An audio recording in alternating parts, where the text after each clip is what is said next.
안녕하세요. 뷰티풀 한국입니다. 여러분이 매일 무심코 사용하는 그것이 사실은 세계 교육계의 혁명을 불러올 열쇠였다면 여러분은 어떤 생각이 드시나요?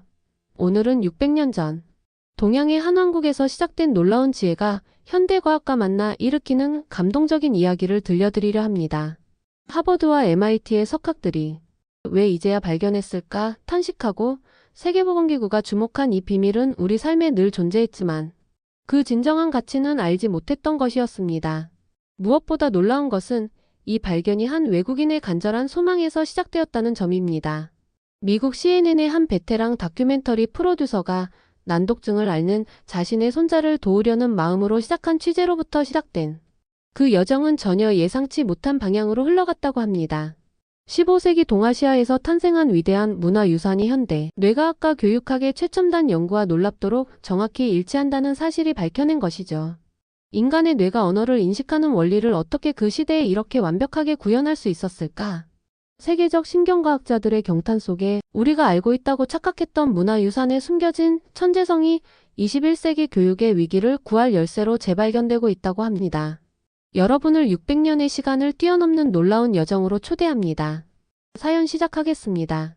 안녕하세요. 저는 CNN 다큐멘터리 시리즈 글로벌 교육 혁명의 프로듀서 데이비드 목건입니다. 이제 백발이 성성한 68세지만 눈만은 여전히 초롱초롱하다고 다들 말하죠. 하버드 대학교에서 언론학을 전공하고 40년 넘게 교육 다큐멘터리를 제작해온 베테랑 저널리스트입니다. 처음 CNN에 입사했을 때만 해도 제가 이렇게 오래 교육 분야에 매달릴 줄은 몰랐어요.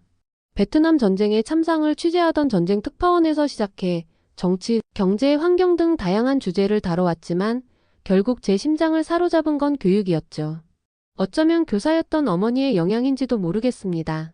어머니는 가난한 이민자 가정 출신이었지만 교육의 힘으로 변화를 만들어내는 걸 평생의 사명으로 삼으셨거든요. 5대륙 72개국의 교실을 방문하면서 저는 교육이야말로 세상을 바꾸는 가장 강력한 도구라는 믿음을 갖게 됐어요.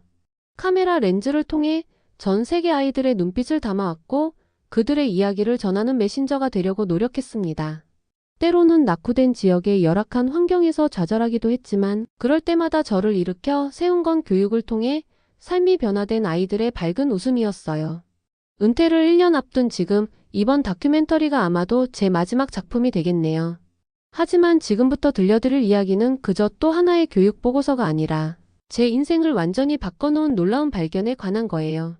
저와 제 가족 그리고 어쩌면 전 세계의 아이들에게도 희망을 줄 수 있는 이야기죠. 모든 것은 8개월 전 제 손자 토마스가 난독증 진단을 받은 날부터 시작되었어요. 백발이 성성한 제가 병원 대기실에서 초조하게 기다리고 있을 때 토마스의 부모와 함께 나온 소아신경과 의사의 표정은 무거웠습니다. 의사는 토마스가 심각한 발달성 난독증이며 글자를 인식하고 처리하는 뇌기능에 어려움을 겪고 있다고 전했습니다. 진단을 받고 집으로 돌아오는 차 안에서 토마스는 왜 글자들이 계속 뛰어다니는지 물었습니다. 천진난만한 그 질문에 제 가슴이 무너졌습니다.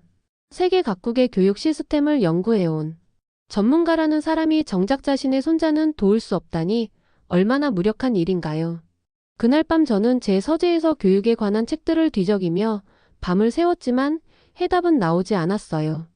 토마스의 부모님은 미국 최고의 난독증 치료 프로그램에 아이를 등록시켰지만 6개월이 지나도 별다른 진전이 없었습니다. 토마스는 점점 더 학교를 싫어하게 되었고 자신감을 잃어갔어요. 선생님이 자신을 바보 취급한다는 토마스의 말은 할아버지인 제 가슴을 찢어놓았습니다. 그러던 어느 날 CNN에서 새로운 다큐멘터리 기획회의가 열렸어요. 우리 팀은 피사 국제학업성 취도 평가 결과를 분석하고 있었습니다. 편집장 제임스는 한국이 15년 연속 상위권인 이유에 대해 질문했고 동료들은 저마다 의견을 내놓았습니다. 아시아의 사교육 열풍, 엄격한 교육 시스템, 부모들의 높은 교육열 등이 거론되었습니다. 그러나 저는 그런 피상적인 분석에 만족할 수 없었어요. 40년 언론 경력이 말해주는 직감이 있었으니까요. 토마스의 얼굴이 자꾸 떠올랐습니다. 저는 더 근본적인 이유가 있을 것이라 생각하며 직접 현장에 가보겠다고 결정했습니다.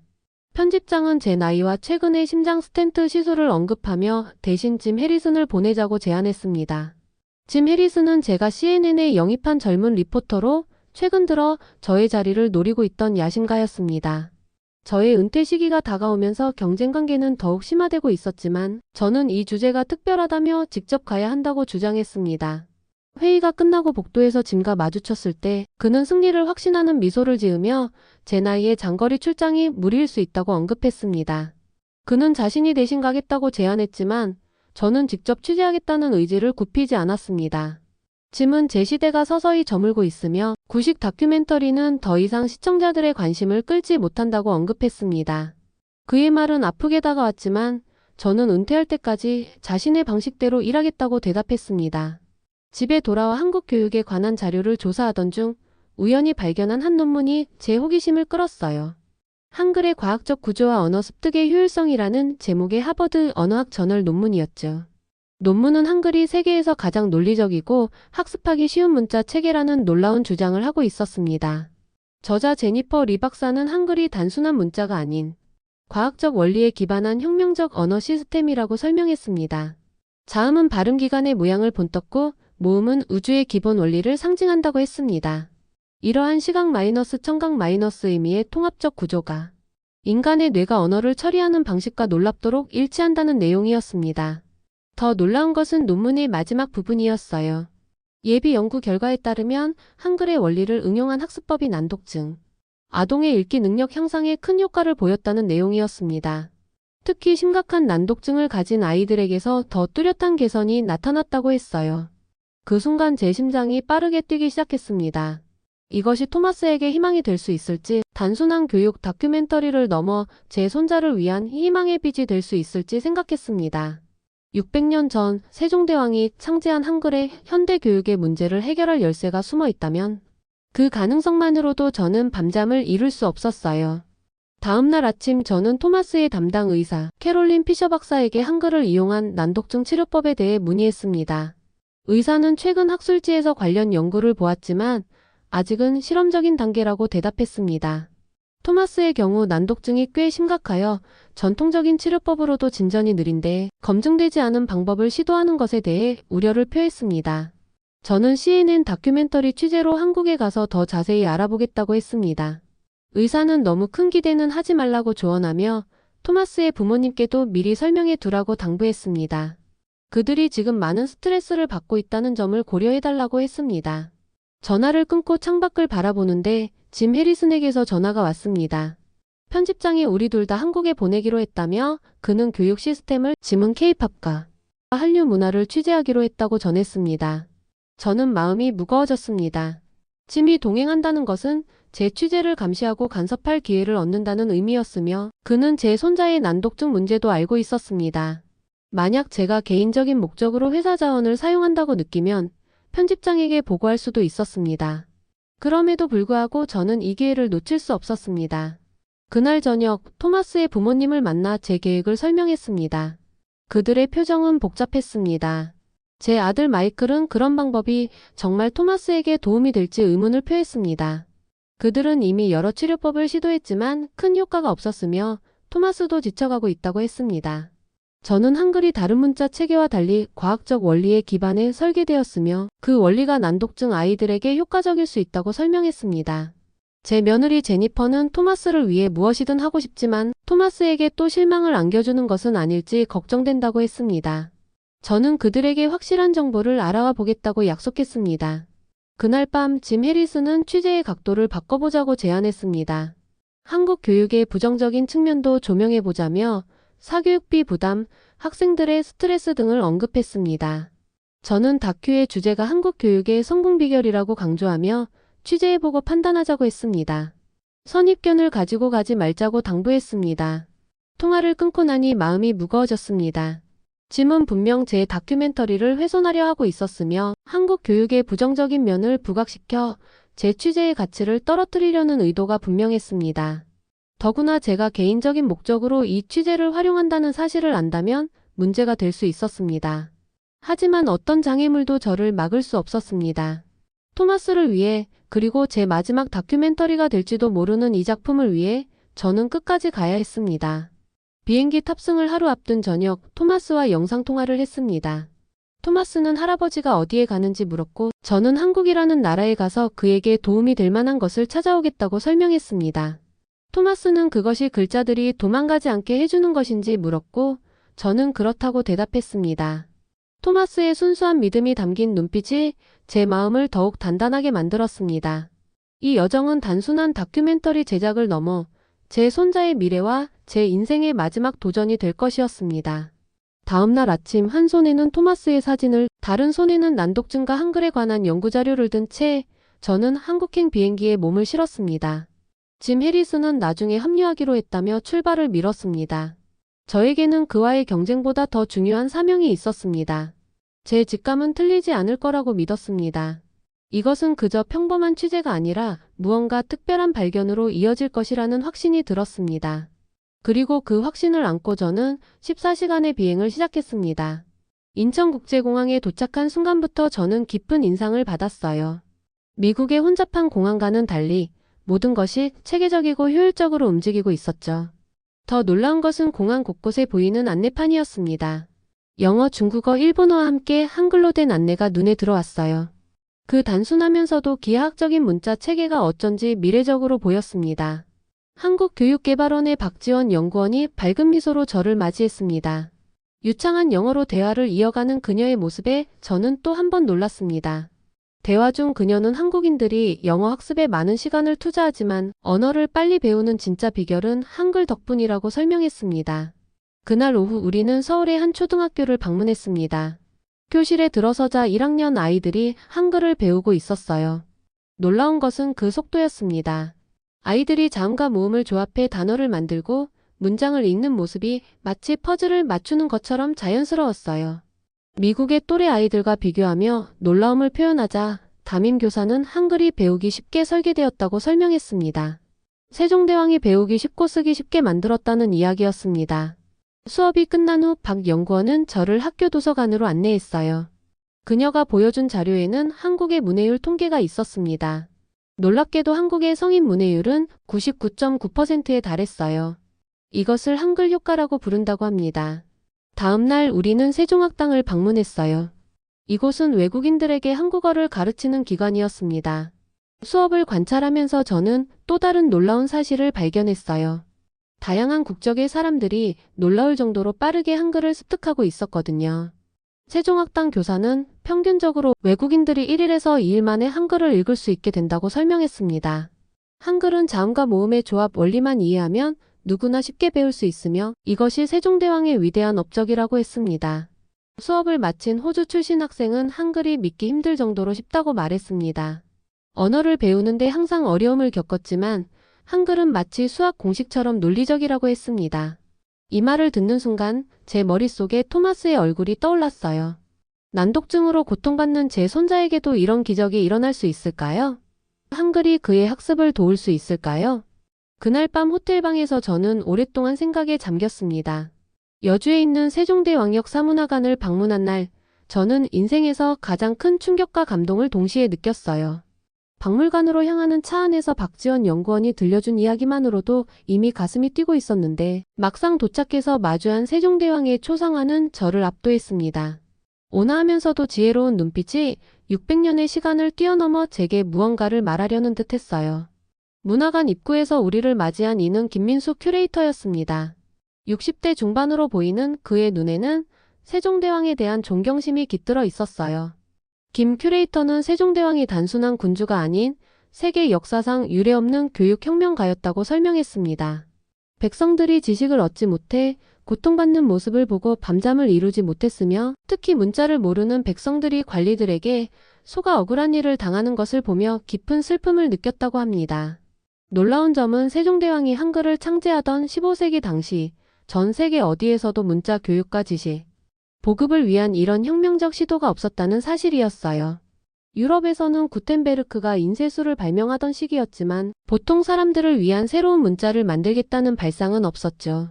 김 큐레이터의 설명에 따르면 세종대왕 제위 당시인 15세기 조선의 문해율은 5% 미만으로 추정된다고 합니다. 당시 한자는 학습에 10년 이상이 소요되는 엘리트 문자였지만 세종대왕은 어리석은 백성도 쉽게 배워 일상에서 편히 쓸 수 있는 문자를 만들고자 했습니다. 우리는 훈민정음 해례본의 정교한 복제본 앞에 멈춰 섰어요. 김 큐레이터가 특별히 장갑을 끼고 해례본을 조심스럽게 펼쳤습니다. 이는 세계문자 역사상 유일하게 창제 원리와 사용법이 완벽하게 기록된 문서로 다른 문자들은 자연스럽게 진화했지만 한글은 과학적 원리로 설계되었다고 합니다. 해례본을 보니 세종대왕의 문자 창제에 대한 의도가 명확하게 드러나 있었어요. 첫 문장이 가슴을 울렸습니다. 나라의 말이 중국과 달라 한자와 맞지 않아 이런 까닭으로 어리석은 백성이 말하고자 하는 바가 있어도 마침내 제 뜻을 펴지 못하는 사람이 많다. 김 큐레이터는 세종대왕이 얼마나 앞선 생각을 가지고 있었는지 강조했습니다. 당시 유럽에서는 문맹이 곧 신의 뜻이라 생각했을 때인데 라틴어를 모르는 평민들은 성경을 읽을 수 없었고 지식은 소수 특권층의 전유물이었습니다. 그런데 세종대왕은 정반대의 생각을 했으며 모든 백성이 글을 읽고 쓸 수 있어야 한다고 믿었다고 합니다. 제가 가까이 다가가 살펴보니 한글의 자음과 모음의 형태가 실제 발음, 기관의 모양을 본떠 만들어졌다는 설명이 있었어요. 기역은 혀가 목구멍을 막는 모양, 니은은 혀가 위집몸에 닿는 모양을 형상화했습니다. 시옷은 치아의 모양, 미음은 입술의 모양이며 이러한 시각적 연결성이 학습을 돕는다고 합니다. 이 설명을 듣는 순간 제 심장이 빠르게 뛰기 시작했어요. 난독증으로 고생하는 제 손자 토마스를 떠올렸습니다. 시각적 형태와 소리 그리고 발음, 동작을 연결하는 이 체계가 난독증 아동에게 얼마나 직관적일지 생각하게 되었어요. 김 큐레이터는 최근 연구에 따르면 한글이 난독증 아동에게 매우 효과적인 문자 체계로 밝혀지고 있으며 뇌과학적으로도 이유가 있다고 설명했습니다. 그는 옆방으로 우리를 안내했어요. 그곳에는 한글의 과학적 원리를 보여주는 특별 전시가 있었습니다. 한글은 단순한 기호가 아니라 자음과 모음의 모양, 결합 방식, 심지어 소리의 변화까지 모두 과학적 원리에 기반하고 있었습니다. 예를 들어 기역과 키읔, 쌍기역은 모두 같은 조음 위치에서 나오는 소리이기 때문에 비슷한 모양을 가지고 있으며 이런 체계성이 학습자의 두뇌에 일관된 패턴을 형성해 기억과 인지에 도움을 준다고 합니다. 전시실에는 세계 각국의 문자와 한글을 비교한 자료도 있었어요. 알파벳, 한자, 아랍 문자 등과 비교했을 때 한글이 얼마나 체계적이고 효율적인지를 보여주는 그래프도 있었습니다. 한글을 배우는 데 걸리는 시간은 평균 5시간에서 10시간인 반면 알파벳은 20시간에서 30시간, 한자는 수천 시간이 필요하다는 것이 유네스코가 한글을 세계에서 가장 과학적인 문자 체계로 인정한 이유 중 하나였습니다. 다음 전시실에서는 세종대왕의 한글 창제가 단순한 문자 발명에 그치지 않았다는 것을 발견했어요. 세종대왕은 한글 창제 후 농업서, 의학서 등을 한글로 번역해 보급했습니다. 이것이 바로 언해본으로 직설이라는 농업서적, 구급간이방이라는 의학서적을 한글로 번역한 것이었습니다. 당시로서는 혁명적인 일이었습니다. 전시된 책들을 보니 한자로 된 원문 아래에 한글로 해석이 달려 있었는데 마치 오늘날의 베리어프리 콘텐츠와 같았습니다. 특히 농사직설은 세종대왕이 백성이 먹을 것보다 중요한 것이 없다고 생각하여 농사법을 한글로 기록해 전국에 배포한 책으로 지식의 독점을 깨고 모든 백성이 배움의 기회를 가질 수 있도록 한 것이었습니다. 그 순간 저는 세종대왕이 단순한 문자 창제자가 아닌 진정한 교육 민주화의 선구자였음을 깨달았어요. 김 큐레이터는 이 시대의 맥락을 이해하는 것이 중요하다고 강조했습니다. 15세기의 왕이 일반 백성들의 문맹 퇴치와 교육 접근성을 고민한다는 것은 세계사적으로 유례가 없는 일이었으며 당시 유럽에서는 귀족과 성직자만 문자를 배울 수 있었던 반면 세종대왕은 누구나 배우고 쓸 수 있는 문자를 만들었다고 합니다. 이어서 우리는 한글 창제 과정에서의 역경에 대한 전시를 보았습니다. 세종대왕이 한글을 만들 때 최만리를 비롯한 많은 학자들이 천박하다, 중국과의 문화적 단절을 가져올 것이다 라는 비판으로 반대했지만 세종대왕은 내가 만든 글자는 백성을 위한 것이지 유학자들을 위한 것이 아니다라고 단호하게 맞섰다고 합니다. 이 이야기를 들으며 저는 세종대왕의 리더십에 깊은 감명을 받았어요. 대중의 반대에도 불구하고 자신이 옳다고 믿는 길을 가는 용기, 그것은 오늘날에도 필요한 리더십이 아닐까 생각했습니다. 김 큐레이터는 또한 세종대왕이 한글 창제를 혼자 하지 않았다는 점도 놀랍다고 설명했습니다. 집현전이라는 학술기관의 젊은 학자들과 함께 연구했으며 경연이라는 토론 방식을 통해 의견을 수렴했다고 합니다. 이것은 오늘날로 치면 브레인스토밍이나 협업 연구와 같은 것이었습니다. 세종대왕은 자신보다 젊은 학자들의 의견을 존중했고 자신의 생각을 강요하지 않았다고 합니다. 이런 개방적인 마인드가 있었기에 한글이라는 혁신적인 문자가 탄생할 수 있었습니다. 김 큐레이터는 세종대왕의 가장 위대한 점이 그의 목표가 명확했다는 것이라고 설명했습니다. 사람이 하늘이다라는 인본주의적 철학을 가졌으며 모든 정책의 중심에는 백성의 행복이 있었고 한글 창제도 백성들이 더 쉽게 배우고 자신의 의사를 표현하고 지식에 접근할 수 있도록 하기 위함이었다고 합니다.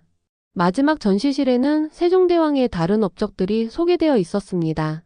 한글 창제 외에도 농업기술 혁신, 의학 발전, 과학기술 발전 등 다양한 분야에서 혁명적인 성과를 이룩했습니다. 세종대왕은 치국이라는 세계 최초의 강우량 측정 장치를 발명했고 해시계와 물시계로 시간을 정확히 측정했으며 천문학적 관측기구인 혼천이를 개발했습니다. 그의 과학적 사고는 한글 창제에도 그대로 반영되었습니다. 전시관을 나오면서 저는 깊은 생각에 잠겼어요. 세종대왕의 한글 창제는 단순한 문자 발명이 아닌 교육 민주화의 혁명이었습니다. 지식을 특권층의 전유물이 아닌 모든 사람이 누릴 수 있는 권리로 만들어준 위대한 업적이었죠. 저는 미국의 제퍼슨이나 프랭클린 같은 계몽주의 사상가들보다 300년이나 앞서 교육 평등과 지식, 민주화를 추구한 세종대왕의 혁신 정신에 깊은 감동을 받았어요. 그의 업적은 오늘날 유네스코 세계기록 유산으로 등재되었을 뿐 아니라 그 교육적 가치가 현대 사회에서 다시 주목받고 있다는 사실이 놀라웠습니다. 호텔로 돌아오는 길에 박지원 연구원은 한국인들에게 세종대왕이 단순한 역사적 인물이 아니라고 설명했습니다. 그의 정신은 오늘날까지 한국의 교육과 문화에 깊이 뿌리내리고 있으며 한글이 없었다면 한국의 높은 교육 수준과 빠른 경제 발전은 불가능했을 것이라고 했습니다. 그날 저녁 제 마음은 흥분으로 가득 찼어요. 세종대왕의 정신이 600년의 시간을 뛰어넘어 오늘날 제 손자 토마스에게까지 영향을 미칠 수 있다는 가능성에 가슴이 벅차올랐습니다. 호텔로 돌아와 저는 바로 미국에 있는 토마스에게 영상통화를 걸었어요. 토마스에게 한글의 기본 자음과 모음을 그려 보여주며 설명했습니다. 형태가 발음하는 모양과 비슷하게 생겼다는 점, 기역은 혀가 목구멍을 막는 모양이고 니은은 혀가 윗잇몸에 닿는 모양이라는 것을 알려주었습니다. 놀랍게도 토마스는 처음으로 문자에 호기심을 보였어요. 토마스는 한글이 마치 그림 같다며 따라 그려보겠다고 했습니다.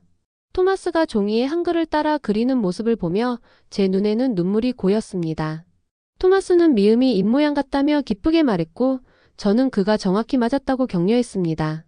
토마스가 자음과 모음을 조합해 간단한 글자를 만들기 시작했을 때 저는 이것이 바로 희망의 시작임을 느꼈어요. 세종대왕이 600년 전에 꿈꾸었던 누구나 쉽게 배울 수 있는 문자의 가치가 이 순간 제 손자에게까지 전해지고 있었습니다. 토마스와의 영상통화를 마친 후 저는 흥분으로 잠을 이룰 수 없었어요. 한글이 가진 과학적 체계가 난독증 치료에 어떤 영향을 미칠 수 있을지 더 깊이 알아보고 싶었습니다. 그리고 다음날 아침 이 질문에 대한 답을 찾기 위해 서울대학교 언어학과 연구실을 방문했어요. 이곳에서 만난 정승호 교수는 한글과 뇌과학의 관계에 대해 연구하는 세계적 권위자였습니다. 50대 중반의 그는 한글의 과학적 원리를 영어권에 알리는데 평생을 바쳐온 분이었어요. 정 교수는 한글이 단순한 문자가 아닌 인간의 뇌 구조를 고려한 완벽한 코드 시스템이라고 설명했습니다. 그는 컴퓨터 화면을 통해 뇌 영상 자료를 보여주며 한글의 구조가 뇌의 언어 습득 과정과 놀랍도록 일치한다고 강조했습니다. 우리 뇌가 시각적 패턴, 청각적 소리, 그리고 운동 감각을 통합해 언어를 처리하는데 한글은 이 세 가지 요소를 모두 고려해 설계된 유일한 문자라는 것이었습니다. MRI 영상을 통해 영어, 한자, 한글을 배울 때의 뇌 활성화 영역을 비교한 연구도 보여주었는데 한글 학습이 뇌의 언어 영역 전체를 고르게 활성화시키며 특히 난독증 환자들에게 중요한 시각 마이너스 음운 연결 부분을 강화하는 효과가 있다고 설명했습니다. 이 영상을 보는 순간 제 가슴이 더욱 뛰기 시작했어요. 제가 영어권에 살고 있는 손자를 위해 이런 원리를 적용할 수 있을지 물었고 정 교수는 실제로 한글의 원리를 응용해 영어 학습을 돕는 프로그램을 개발 중이라고 답했습니다. 특히 난독증 학생들에게 좋은 효과를 보이고 있다고 했어요. 그는 노트북을 통해 연구실에서 개발 중인 프로그램을 보여주었습니다. 영어 알파벳을 한글의 원리에 따라 재구성한 교육 시스템이었고 알파벳 어가 발음되는 입모양을 그래픽으로 시각화하고 소리와 연결시키는 방식이었습니다. 초기 임상 실험에서 난독증 아동의 영어 읽기 능력이 평균 32% 향상되었으며 특히 심각한 난독증 사례에서 더 큰 효과를 보였다고 했습니다. 바로 그때 제 휴대폰이 울렸어요. 토마스의 아버지, 제 아들 마이클이었습니다. 그는 토마스가 영상통화 이후 아침부터 계속 한글을 그리고 있으며 몇 달 만에 처음으로 영어책을 집어들고 읽으려고 시도했다고 전했습니다. 아직 완벽하진 않지만 토마스의 눈빛이 달라졌고 포기하지 않고 계속 도전하는 모습을 보인다고 했어요. 이 소식을 정 교수에게 전하자 그는 이런 현상이 종종 있다고 설명했습니다. 한글의 체계가 뇌에 새로운 언어 처리 패턴을 형성하면 그것이 영어와 같은 다른 언어 학습에도 전이되는 효과가 있으며 이를 크로스 링귀스틱 트랜스퍼라고 부른다고 했습니다. 그날 오후 서울의 특수교육센터를 방문했어요. 이곳에서는 학습장애가 있는 아이들이 한글 기반 치료 프로그램을 받고 있었습니다. 수업을 관찰하면서 저는 읽기에 어려움을 겪던 아이들이 한글의 체계적인 구조를 통해 점차 자신감을 찾아가는 놀라운 변화를 목격했어요. 센터장 이미란 선생님은 미국에서 온 난독증이 있는 교환학생의 사례를 들려주었습니다. 영어로는 거의 읽지 못했지만 한글을 배운 후 영어 읽기에도 진전이 있었다고 했습니다. 뇌의 언어 처리 경로가 활성화된 덕분이라고 설명했어요. 이 모든 정보를 수집하면서 제 마음속에는 한글의 원리를 응용한 학습법이 토마스와 같은 난독증 아이들에게 새로운 희망이 될 수 있다는 확신이 생겼어요. 흥분된 마음으로 호텔에 돌아와 CNN 본사에 중간 보고를 했지만 예상치 못한 반응을 마주했습니다. 편집장 제임스는 한글에 대한 내용이 너무 많다며 시청자들은 이런 깊이 있는 언어학적 분석보다 한국 교육의 성공 비결을 알고 싶어 한다고 말했습니다. 저는 세종대왕의 한글 창제가 단순한 문자 발명이 아닌 교육 민주화의 혁명이었고 이것이 오늘날 한국 교육의 근간이 되었다고 열정적으로 설명했지만 제임스는 시청률을 이유로 방향 전환을 요구했습니다. 통화가 끝난 후 저는 깊은 갈등에 빠졌어요. CNN의 다큐멘터리는 토마스를 위한 것이 아니라 시청자들을 위한 것이었지만 제가 발견한 놀라운 진실을 표면적으로만 다룬다면 그것은 진정한 저널리즘이 아닐 거라고 생각했습니다. 그때 짐 해리슨에게서 전화가 왔습니다. 그는 제가 다큐멘터리의 방향을 바꾸지 않는다면 자신이 메인 프로듀서로 투입될 수도 있다고 전했습니다. 40년 동안 쌓아온 저의 커리어가 위태로워지는 순간이었지만 제가 발견한 진실과 토마스의 미래를 위해 저는 결단을 내려야 했습니다. 저는 단순한 교육 방법이 아닌 삶을 바꿀 수 있는 혁명적인 접근법을 발견했으며 이는 제 손자뿐만 아니라 전 세계 난독증 아이들에게 희망을 줄 수 있는 것이라고 설명했습니다. 짐은 제가 개인적인 이유로 회사 프로젝트를 변경하려 한다며 조롱했지만 저는 더 중요한 이야기를 발견했기 때문이며 진정한 저널리스트라면 이런 발견을 무시할 수 없을 것이라고 답했습니다. 통화를 끊은 후 저는 창밖으로 서울의 밤 풍경을 바라보며 깊은 생각에 잠겼어요. 그날 밤 저는 제 인생에서 가장 중요한 결정 중 하나를 내렸습니다. CNN이 원하든 원하지 않든 저는 세종대왕의 한글 혁명과 그것이 현대 교육과 난독증 치료해 줄 수 있는 희망에 대한 진실을 세상에 알리기로 했습니다. 저는 노트북을 열고 토마스에게 한글 자음과 모음의 기본적인 조합법과 발음 방법을 자세히 설명하는 이메일을 썼어요. 그리고 메일 끝에 이 특별한 문자가 그에게 도움이 될 거라고 믿으며 글자들이 더 이상 도망가지 않게 해주겠다고 약속했습니다. 이메일을 보내고 난 후 저는 다시 한번 결심을 굳혔어요. 편집장의 지시와 짐의 위협에도 불구하고 저는 세종대왕의 교육 혁명과 한글의 과학적 원리에 대한 다큐멘터리를 만들 것이었습니다. 제 커리어는 위험해질 수 있지만 이것은 단순한 다큐멘터리 이상의 의미를 가지고 있었으니까요. 그날 밤 저는 다음 날의 취재 계획을 세우며 잠들었어요. 다음 목적지는 국립한글박물관이었습니다. 그곳에서 저는 한글과 난독증 사이의 연관성에 대한 더 놀라운 발견을 하게 될 줄은 그때까지만 해도 몰랐어요. 다음 날 아침 국립한글박물관을 방문했을 때 저는 운명적인 만남을 경험했어요. 전시장에서 우연히 마주친 김지원 교수는 한글 기반 난독증 치료 프로그램 개발자였습니다.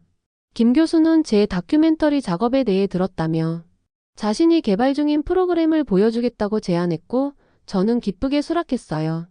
그녀의 연구실로 이동한 우리는 곧 놀라운 세계에 빠져들었습니다. 그녀는 한글 원리 기반 다중감각 읽기 프로그램을 소개했습니다. 컴퓨터 화면에는 영어 알파벳이 한글의 원리로 재구성되어 있었어요. 김 교수는 한글의 과학적 구조를 영어 학습에 접목했으며 영어 소리를 발음 기관의 모양과 연결시켜 시각화했다고 설명했습니다. 프로그램을 시연하는 모습을 보면서 저는 깊은 감동을 느꼈어요. 이것이야말로 토마스에게 필요한 것이었습니다. 효과에 대해 묻자 김 교수는 임상 시험 결과 차트를 보여주며 난독증 아이들의 읽기 능력이 평균 40% 향상되었으며 특히 심각한 난독증을 가진 아이들에게서 더 큰 효과가 나타났다고 말했습니다. 제 손자도 이 프로그램을 시도해볼 수 있을지 물었고 김 교수는 현재 베타 테스트 중인 영어 버전이 있으니 토마스가 참여할 수 있도록 준비해주겠다고 약속했습니다. 그날 저녁 저는 토마스의 부모에게 이 소식을 전했어요. 화상통화로 토마스의 얼굴을 보니 더욱 결심이 굳어졌고 희망을 찾았다며 그에게 약속했습니다.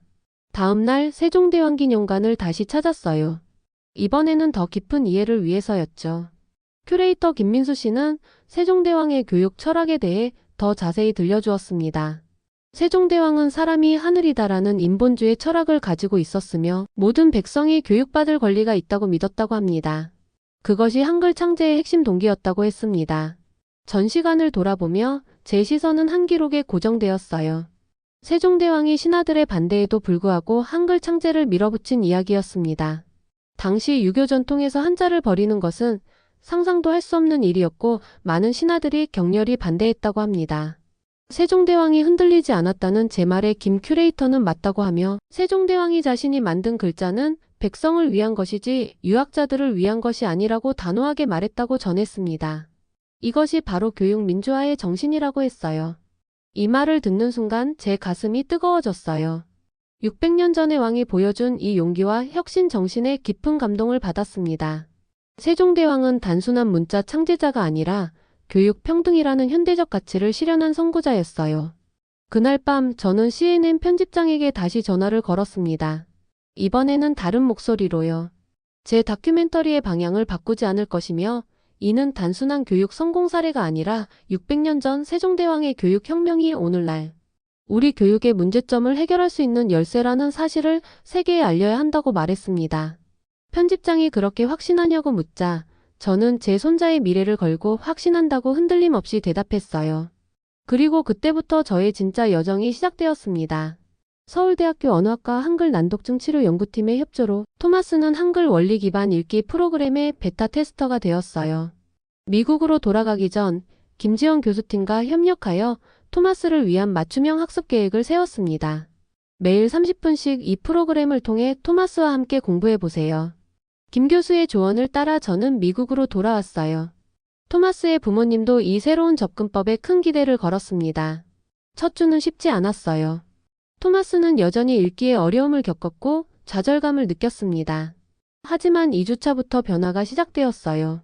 한글의 원리를 응용한 영어 학습법이 조금씩 효과를 보이기 시작했습니다. 할아버지, 저 이제 캣이랑 뱃이 어떻게 다른지 알겠어요. 토마스가 자랑스럽게 말했어요.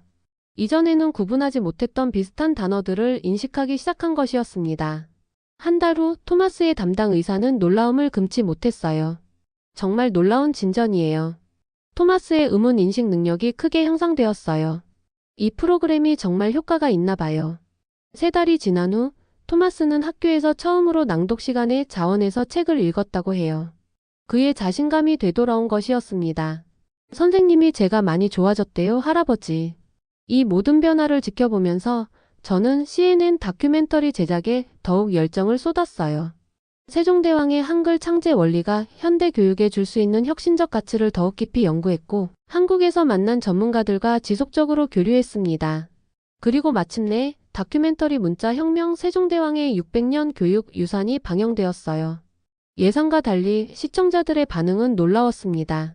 많은 부모들과 교육자들이 이 새로운 접근법에 큰 관심을 보였고 특히 학습 장애를 가진 아이들의 부모님들로부터 많은 문의가 쏟아졌습니다.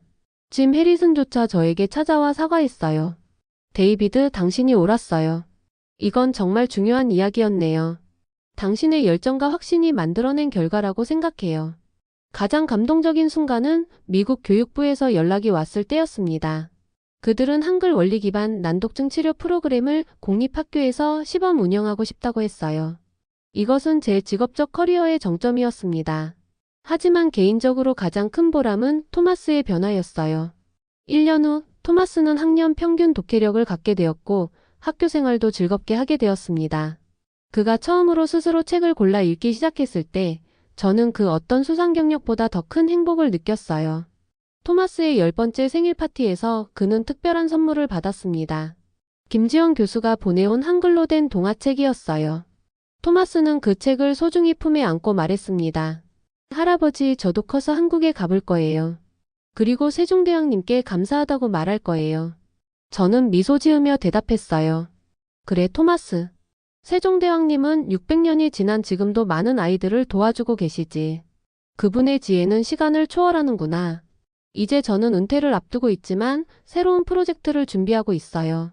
한글 원리를 기반으로 한 글로벌 교육 프로그램을 개발하는 일이죠. 이것은 단순한 다큐멘터리를 넘어 세계의 많은 아이들에게 희망을 줄 수 있는 일이라고 생각합니다. 세종대왕의 모든 이가 쉽게 배울 수 있어야 한다는 철학은 600년이 지난 지금 저의 인생을 바꾸었고 토마스의 미래를 밝혔습니다. 그리고 앞으로도 더 많은 아이들에게 희망의 빛이 될 것이라고 믿습니다.